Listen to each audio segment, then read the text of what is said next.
अस्सलाम वालेकुम स्टूडेंट्स। उम्मीद करता हूँ कि आप सब खैरियत से होंगे। और हम जो चैप्टर नंबर 2 पढ़ रहे हैं पैथन प्रोग्रामिंग, उसकी अच्छी समझ आ रही होगी।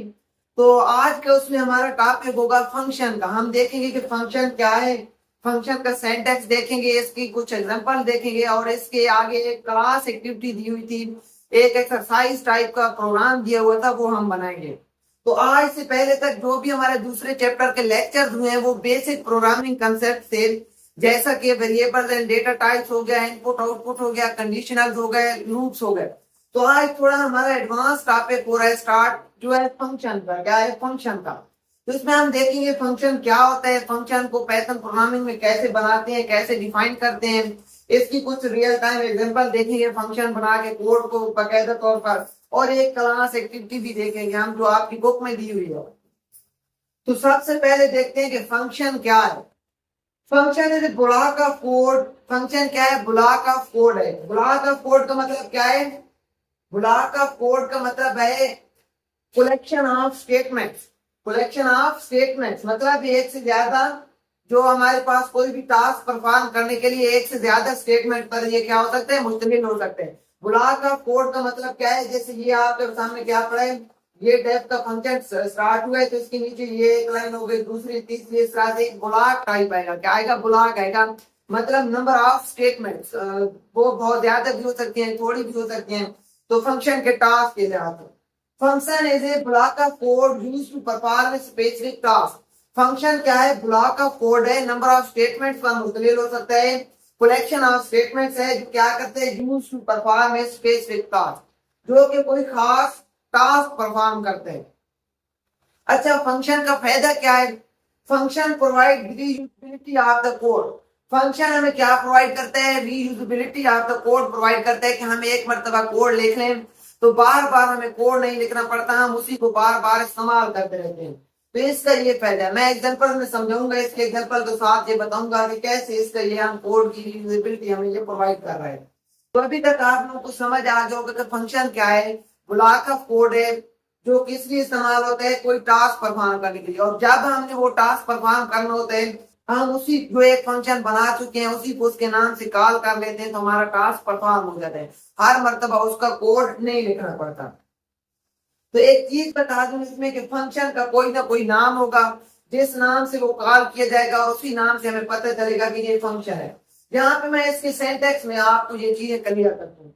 फंक्शन के सेंटेक्स में आपको दो चीजों का पता होना चाहिए, एक फंक्शन डेफिनेशन और दूसरी फंक्शन कॉल। ठीक है, कॉलिंग द फंक्शन जो मैंने लिखा है, या इसको बाज दफा इन्वोकिंग द फंक्शन भी कहते हैं। ठीक है, या फंक्शन इन्वोक। तो मेन टर्म जो इस्तेमाल होती है वो फंक्शन कॉल इस्तेमाल होती है। दो टर्म में मैं बता चुका हूँ कि फंक्शन के बारे में आपको पता होनी चाहिए, एक फंक्शन डेफिनेशन और दूसरी फंक्शन कॉल। अच्छा, पहले हम देखते हैं फंक्शन डेफिनेशन क्या है। तो एक तो आप लोगों को पता होना चाहिए कि फंक्शन डेफिनेशन का मतलब है कि हम फंक्शन को डिफाइन करें, वादे करें कि फंक्शन का नाम क्या होगा और उसके पैरामीटर्स क्या होंगे और वो टास्क क्या परफॉर्म करेगा, मतलब उसमें कोड लिखेंगे जो उसने काम करना है, उसकी प्रोग्रामिंग करें। ये क्या कहलाता है? फंक्शन की डेफिनेशन क्या कहलाता है। यहाँ पे मैं ये वादे करता हूँ, फंक्शन कोई भी आप डिफाइन करेंगे उससे पहले डेफ का कीवर्ड इस्तेमाल करेंगे। क्या करेंगे? DEF, डेफ डेफिनेशन से। ठीक है, मतलब आप फंक्शन डिफाइन कर रहे हैं तो उससे पहले क्या करना है? डेफ का कीवर्ड इस्तेमाल करना है। उसके बाद क्या करना है? आपने जो फंक्शन को नाम देना है वो नाम लिखना है। फंक्शन का नाम लिख दिया, उसके बाद ये दो ब्रैकेट्स लगाने हैं। ब्रैकेट्स लगाने के बाद अगर तो इस फंक्शन में कोई वेरिएबल इस्तेमाल होंगे, लोकल वेरिएबल, उनको पैरामीटर्स कहते हैं। ऐसे वेरिएबल जो सिर्फ इस फंक्शन में इस्तेमाल हो सकेंगे उनको क्या कहते हैं? लोकल वेरिएबल, या पैरामीटर्स भी वही लोकल वेरिएबल भी होते हैं। अब इन ब्रैकेट में वो हम वेरिएबल लिखेंगे। जैसे यहाँ पे मैं दिखा दूं, इधर मैंने डिफाइन किया है एक ऐड का फंक्शन, तो ए और बी इसको दो लोकल वेरिएबल है, इसके पैरामीटर मैंने इधर मेंशन कर दिए। यहाँ पे आप क्या करते होते हैं? मेंशन करते होते हैं। यहाँ पे डेफ का कीवर्ड लिखते हैं, यहाँ पे फंक्शन का नाम, अभी के लिए फंक्शन का नाम देख लें कि मैंने डिस्प्ले नेम का एक फंक्शन बनाया था जो हमारा नाम प्रिंट करेगा। फंक्शन बना दिया, उसके बाद ब्रैकेट लगा दो। अगर पैरामीटर होंगे, उस फंक्शन में इस्तेमाल होने वाले पैरामीटर होंगे तो वो लिख देंगे, जैसे इसमें थे तो हमने लिख दिए, इसमें नहीं थे तो नहीं लिखे। एन मुमकिन है कि किसी फंक्शन में पैरामीटर्स हो और किसी में ना हो, तो उसके हिसाब से आपने लिखने होंगे तो लिखेंगे, नहीं लिखने होंगे तो खाली छोड़ देंगे। ये हो गया इसका, आपने डेफ का कीवर्ड लिखा, फंक्शन का नाम लिखा, पैरामीटर लिखे। उसके बाद आपने यहाँ पे क्या करना होता है, कॉलन लगाना होता है। ठीक है, कॉलन लगाने के बाद इसके अंदर आपने फंक्शन की बॉडी लिखनी होती है। जिस तरह से इफ एल्स में या फॉर लूप, व्हाइल लूप में आप इंडेंटेशन के साथ कोड लिखते थे, आपका कोड जहां से इस लाइन से आ रहा है, लेकिन फंक्शन का कोड आप लिखना है तो फंक्शन डिफाइन करने के लिए उसकी बॉडी का जो कोड होगा वो आगे करके इंडेंटेशन में लिखेंगे, थोड़ा आगे। तो अब जितने भी आपके इसमें कोड होगा वो लिख देंगे। ठीक है, इस तरह से आपका कोड 1 लाइन, 2 लाइन, 3 लाइन, जितनी लाइनें होंगी इस फंक्शन में लिख देंगे। ये मैंने लिख दिया कि बॉडी ऑफ फंक्शन, जनरल लिख दिया कि यहाँ पे जितना भी कोड आएगा वो बॉडी ऑफ फंक्शन कहलाएगा। फंक्शन के अंदर जो कोड होते हैं उसे फंक्शन की बॉडी कहते हैं।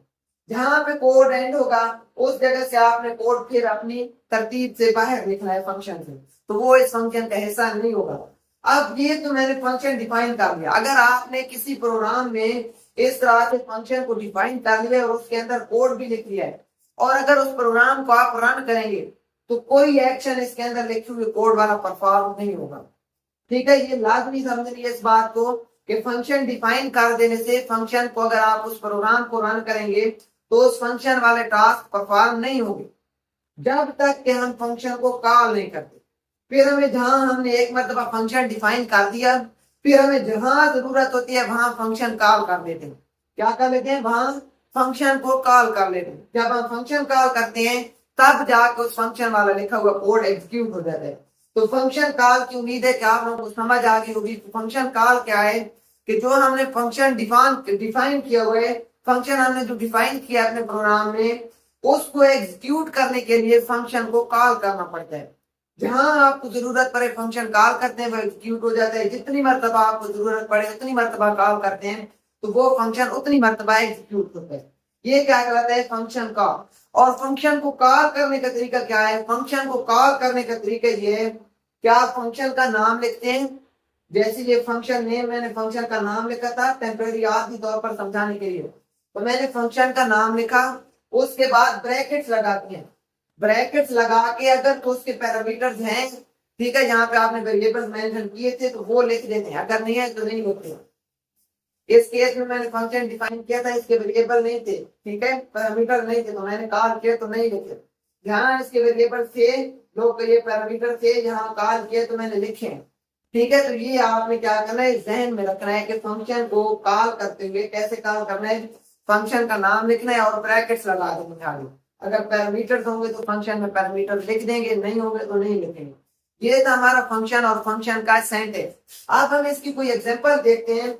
तो ये एग्जांपल नंबर हमारे पास क्या है, 1 है, और ये क्या है, एग्जांपल नंबर हमारे पास 2 है। दो मिसालें मैंने डिफाइन किए हैं फंक्शन के लिए। पहली है कि फंक्शन के पैरामीटर्स नहीं है और रिटर्न टाइप भी नहीं है। दूसरे में हमारे फंक्शन के पैरामीटर्स भी हैं और रिटर्न टाइप भी है। तो अब मैं पैरामीटर फंक्शन के बारे में मिसालों में फंक्शन के रिटर्न टाइप और पैरामीटर्स का भी समझाऊंगा, साथ फंक्शन भी समझाऊंगा, तो आपने गौर से समझना है। पहले देखिए, फंक्शन मैंने डिस्प्ले करना है, एक ऐसा फंक्शन बना रहा हूं जो मेरा नाम डिस्प्ले करेगा। जब उसको मैं कॉल करूंगा क्या करेगा, मेरा नाम डिस्प्ले करेगा। तो मैंने क्या लिखा, फंक्शन को डिफाइन करने से पहले, जैसे मैं बता चुका हूँ कि पहले डेफ का कीवर्ड लिखना है, हमेशा डेफ का कीवर्ड लिख दिया। उसके बाद मैंने बताया कि फंक्शन का नाम लिखना है, मैंने फंक्शन का नाम लिख दिया डिस्प्ले नेम। ठीक है, फंक्शन के नाम, फंक्शन को नाम देने के भी बिल्कुल वही रूल है जो हमने वेरिएबल वाले टॉपिक में वेरिएबल को नाम देने के लिए रूल पढ़े थे। ठीक है, आप दरम्यान में स्पेस इस्तेमाल नहीं कर सकते, अंडरस्कोर इस्तेमाल करते हैं। अगर आपको ये उन रूल्स को देखना हो तो आप वेरिएबल्स वाली वैल्यू देख लें, वेरिएबल्स वाली वीडियो देख लें, आपको मिल जाएगी चैनल पे, उसमें ये रूल्स आपको मिल जाएंगे। तो उन रूल्स के मुताबिक वेरिएबल्स को भी नाम देने और इसको भी वही रूल है। तो अंडरस्कोर लगाए मैंने, पहले क्या किया, डिफाइन का कीवर्ड इस्तेमाल किया है, फिर फंक्शन का नाम लिखा है, ये यहाँ मैंने बताया था कि फंक्शन का नाम होगा, डिस्प्ले नेम लिखा है, उसके बाद ब्रैकेट्स लगाए। ब्रैकेट्स में अगर कोई वेरिएबल लिखना हो तो इसके लिए पैरामीटर्स हो तो लिख देते हैं, इसका नहीं है तो मैंने नहीं लिखा है। इसके बाद लगाया कॉलन, और इस फंक्शन में मैंने क्या कर दिया, प्रिंट मोहम्मद आसिफ। ठीक है, मैं अपना नाम प्रिंट कर रहा हूँ, मोहम्मद आसिफ। ठीक है, अब ये मैंने क्या किया, फंक्शन डिफाइन कर दिया। क्या कर दिया, फंक्शन डिफाइन कर दिया। अब फंक्शन तो डिफाइन हो गया, अगर आप इतने तक करके ये जो ऊपर पड़ा है प्रोग्राम रन करते हैं तो आपको कोई चीज नजर नहीं मिलेगी, कोई आउटपुट नहीं मिलेगी।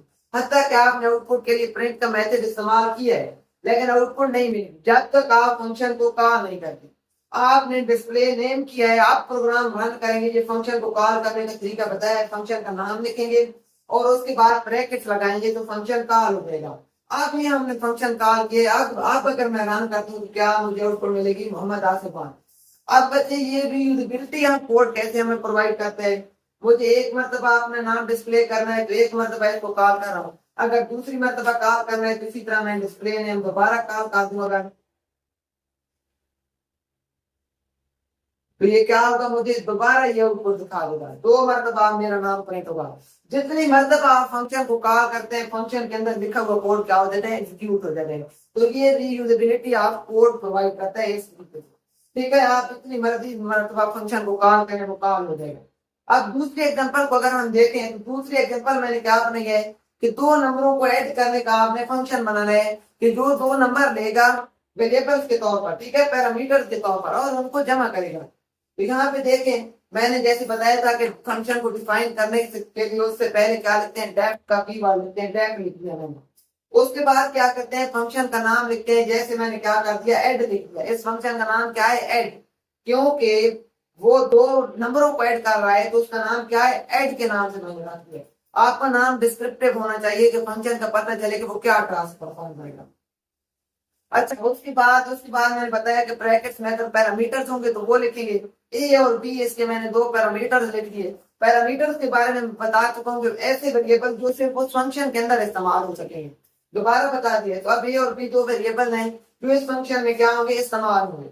अच्छा, ऐड को मैंने इसको 2 वेरिएबल दे दिए, ए और बी। तो अब ये साम हमें रिटर्न करेगा। रिटर्न का मतलब क्या होता है कि वो हमें रिटर्न करेगा, वापस देगा वो वैल्यू।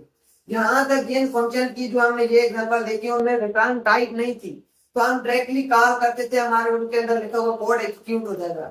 जिस फंक्शन की होगी रिटर्न टाइप वो क्या करेगा वो मैं अब आपको बताऊंगा।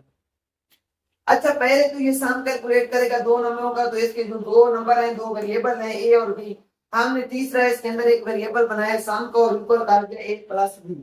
अब सम में आपने ए प्लस बी स्टोर कर दिया है। अब ये फंक्शन क्या रिटर्न करेगा, सम रिटर्न करेगा। क्या रिटर्न करेगा, सम। अब रिटर्न करेगा तो मैं रिटर्न क्या कर रहा हूँ, रिटर्न सम। मैंने क्या कर दिया, सम वाली वैल्यू रिटर्न कर दी। क्या मतलब कि हम जब इस फंक्शन को कॉल करेंगे तो ये फंक्शन का जवाब क्या आएगा, हमारे पास वापसी जवाब क्या आएगा, इन 2 का जमा आएगा, ठीक है, इन 2 का सम आएगा। अब देखें मैं इसको कॉल कर रहा हूँ प्रिंट एड 10, 15।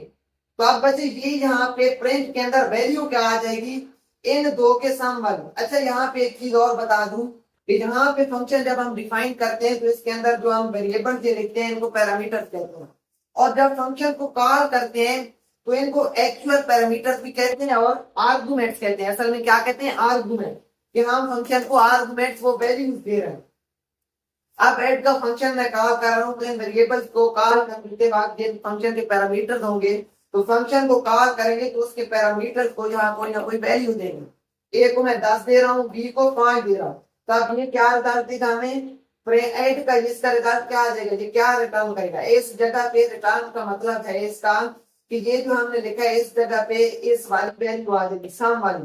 तो सम की वैल्यू कहाँ से आ रही है, sum is equal to A plus B. A की वैल्यू क्या है, 10 है, बी की वैल्यू क्या है, 5 है। सम क्या आ जाएगा, 10 + 5 15 आ जाएगा। यहाँ पे रिटर्न क्या हो रहा है, सम हो रहा है, यहाँ पे क्या आ जाएगा, 15 आ जाएगा। और आउटपुट आप हमको क्या मिल जाएगी, 15 आउटपुट मिल जाएगी। ठीक है, क्या मिल जाएगी, आउटपुट मिल जाएगी क्या, 15। अच्छा, आप एक और बात बताऊं, क्या आप ये काम ऐसे भी कर सकते हैं कि आप एक रिजल्ट का वेरिएबल बनाएं, फंक्शन के बाद क्या करें, रिजल्ट का वेरिएबल बनाएं और उसको इक्वल सेट करें किसके, ऐड।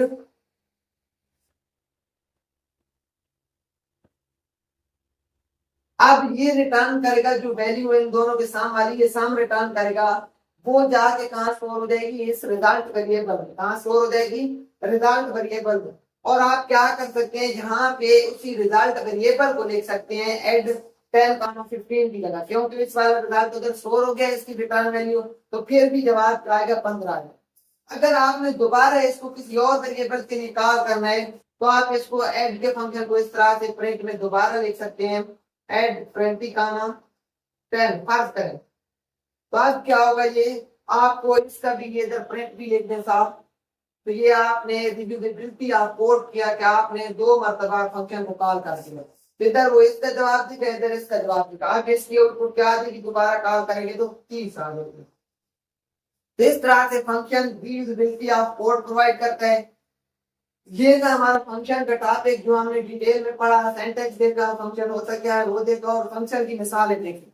अब हमारे पास क्या है, क्लास एक्टिविटी है। क्लास एक्टिविटी आपके इस फंक्शन के टॉपिक से आगे एक एक्सरसाइज टाइप क्वेश्चन दिया गया है कि एक प्रोग्राम बनाएं, define a function that takes a list of number and return a maximum value. आप एक प्रोग्राम बनाएं जो क्या करें, एक लिस्ट ऑफ नंबर आप लोगों से पूछे और उस list of number as a parameter ले, ठीक है, और क्या करें, उस लिस्ट में से बड़ा नंबर रिटर्न करें, बड़ी वैल्यू रिटर्न करें। तो इसके लिए क्या करना है, सबसे पहले तो आपने फंक्शन को डिफाइन करना है। मैं बता चुका हूँ कि फंक्शन डिफाइन करने से पहले डेफ का कीवर्ड लिखते हैं, मैंने लिख दिया। उसके बाद फंक्शन का नेम लिखते हैं, तो बड़ा नंबर उसमें बताना है, तो मैंने इसको नाम दे दिया फाइंड मैक्स, कि बड़ा नंबर बताने वाला जो फंक्शन है, ठीक है। उसके बाद मैंने उसको पैरामीटर क्या दिया, नंबर के नाम से एक लिस्ट दे दी कि यहाँ पे इसको मैं एक लिस्ट दूंगा। इसके बाद इसकी बॉडी में मैंने क्या किया, एक वेरिएबल क्रिएट किया मैक्स नंबर, और उसको सेट किसकी इक्वल किया, मैक्स इनटू नंबर। ये मैक्स क्या है, ये बिल्ट इन फंक्शन है पाइथन में, क्या है, बिल्ट इन फंक्शन। अगर ये ऐसे काम करता है कि फर्ज करें मेरे पास ये मैक्स क्या है फंक्शन है, और इसको मैं लिस्ट ऑफ नंबर्स पे क्या करता हूँ, अप्लाई करता हूँ। कैसे,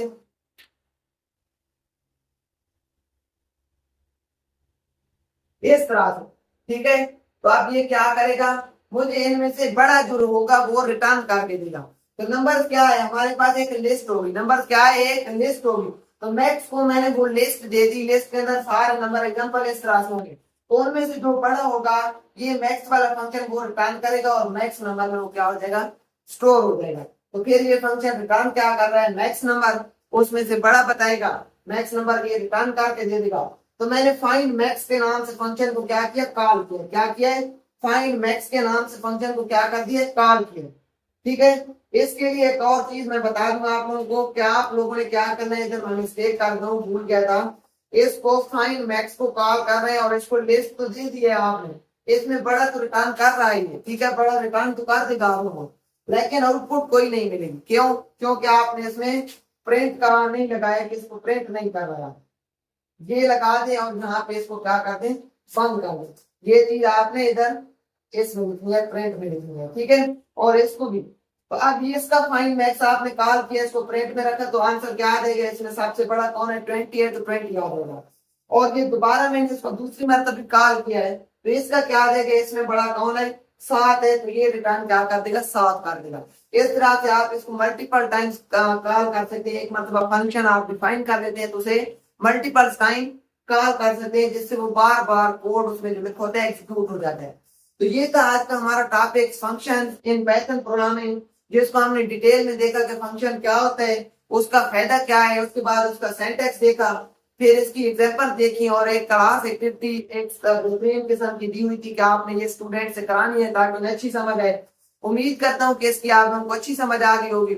और एक चीज आप लोगों को बता दूं कि अगर आपने पाइथन प्रोग्रामिंग की ये एक्सरसाइजेस, ये एग्जांपल जो लिखी हैं, ये और ज्यादा देखनी है, तो आप इसी चैनल प्रोग्रामिंग मास्टर पे स्टार्टिंग आउट विद पाइथन के नाम से एक बुक की एक्सरसाइज सॉल्व पढ़िए, जिसका दूसरा, तीसरा, चौथा इस तरह से चैप्टर वाइज 20-20, 15-15 एक्सरसाइज हैं जो मैंने सॉल्व किए हैं, वो आप रिलेटेड चैप्टर की देख सकते हैं। जैसे ये फंक्शन वाला चैप्टर उसमें 5वां था, तो 5वें चैप्टर की उसकी 25 एक्सरसाइजेस थी जो मैंने सॉल्व की है वहां पे, तो आप जरूर देख के फायदा हासिल कर सकते हैं। इसी तरह से लूप वाले के लिए चैप्टर नंबर 4 था, उसका चैप्टर नंबर 4 उसका जो सॉल्व पड़ा है 20 एक्सरसाइजेस होंगी, वो लूप की आप देख सकते हैं। और इसी तरह से इफ एल्स वाली कंडीशनल की अगर देखनी है तो तीसरा चैप्टर उसमें पड़ा है, और इनपुट आउटपुट के लिए उसमें दूसरा चैप्टर अगर आप देखें तो आपको मिल जाएगा।